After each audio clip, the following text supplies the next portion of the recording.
kuko ubu ngubu umuntu wakuroze wagutejeho nyatsi n'imyangara agiye kwigaragaza, agiye kuza.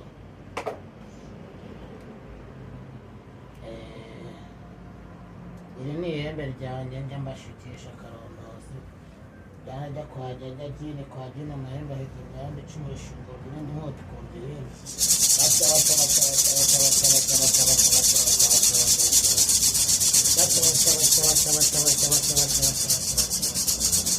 narababwiye ngo nzabahana, nzabarimbura abantu bafite, abantu batakoreye, abantu bahemukira abandi, abantu buzuye ubugome. Ngomba kubakuruza umuriro, nkabakuruza ihembe ryanjye karondozi, nkabateza ukubukuru, nkabateza icumu ryanjye, ubundi nkabashinga, nkabatwika bagashya, nkabagusha amaraso nk'uko nabo bifuza kuyagusha abandi, nkabahana nkoroka. Njye nta mikino ngira. Mwana wanjye, aba bantu bafite imbaraga rero witonda, utagira ngo urabona urupapuro rurahera uragurumana, ariko kuko bafite imbaraga dore aka ntabwo gahiye. Aka ngaka nako urabona barakugose impande n'impande, nyine baragukikije kandi ntibakwifuriza amahoro. Uyu murozi urabona we, uyu nguyu hano yari yahiye arimutse, ariko kuko n'ubundi nawe afite wanjye. Rero ngiye gushika umuntu wakuroze, kandi turabibonera kuri runo rupapuro.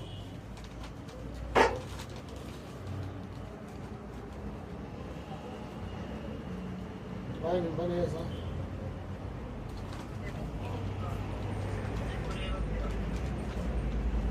Byitegereze n'ingegini kwa dini radiya yajya kuri uyu muti urakazi.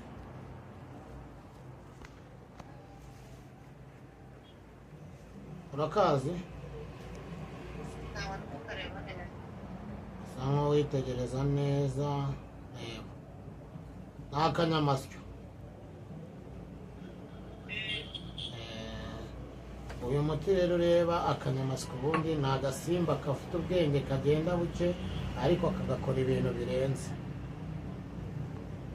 Ni nayo mpamvu uyu muti nyine uwubona mu kanyamasyo. Akanyamasyo urabizi n'imodoka igaca hejuru igakomeza ntigapfe, kareba ngufu. Rero wa mwana we,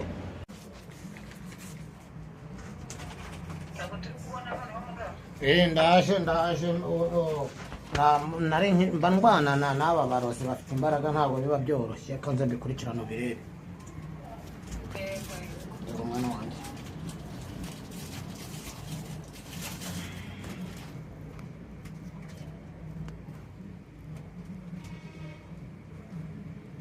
ntabwo biba byoroshye. Dini kwa dini, dini kwa dini, dini kwa dini. Amacumu ashingurwa ayandi, inkota ikurwa ihenda, amahembe akurwa ayandi, jyaga kwa jyaga, radiya. Dini kwa dini, dini kwa dini. Amazina yawe ni nde? Ababyeyi turagira ngo mutwereke uyu murozi uri hakurya y'inyanja, mumujombaguze iri cumu, mumutwikishe ihembe karondozi, mumukuru uraza agaragara aha ngaha.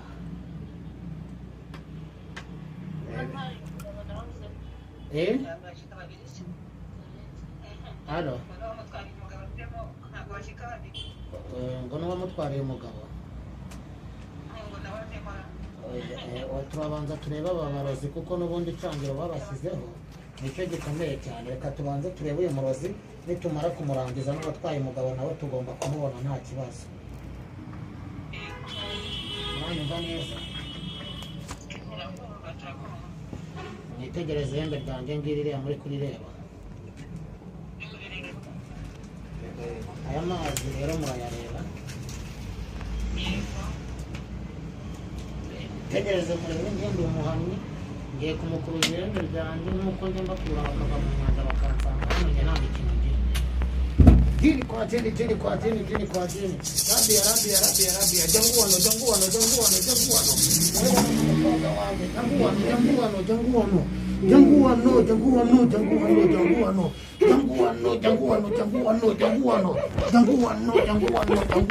Janguano. Utakurana na muzinda mbavura gavuga icyo Beatrice. Vuga janguano. Chako chani. Janguano. Bahira na muzinda mbavura. Amuho iki?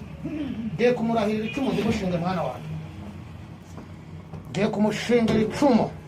naramutse hano ngo wamusize aha hantu nayo namuziritse aho wamuziritse hehe aha ngaha zana ibyo bintu wamuzirikishije bisa neza aje kuricyoma ibi ni ibiki ibi ni ibiki nibyo wagiye gucisha umuhoro iki umuhoro iki uyu muryango umuhoro iki ko wawibasiye kurahira nyamuziga mwana wanjye uyu muntu tumukoze iki muri kumubona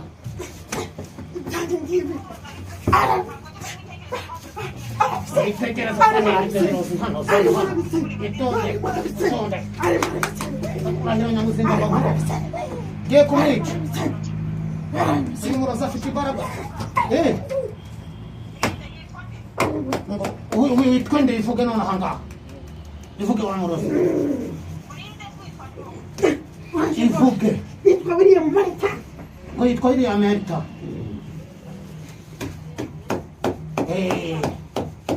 ngiye kumwica murahira nyamuzinda yego ngiye kumukura wajye mu mwanya wemba nkuroga yego mwana wanjye mera neza nk'uko murahira nyamuzinda uzahigura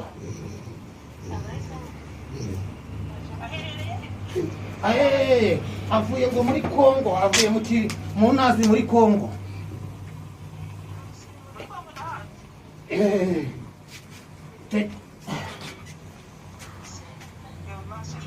wamubonye mwitegereze murebe dewe murahiye nyamuzinda aba barozi nta muntu uzongera kukumenyera n'umuryango wawe mwana kupa telefone abarozi bene wabo barabibonye bashaka kukwica nawe kupa telefone batakwica kupa telefone yawe bafite imbaraga abarozi bafite imbaraga uri kubona n'ubuguru bwose ko ari gusamba wabibonye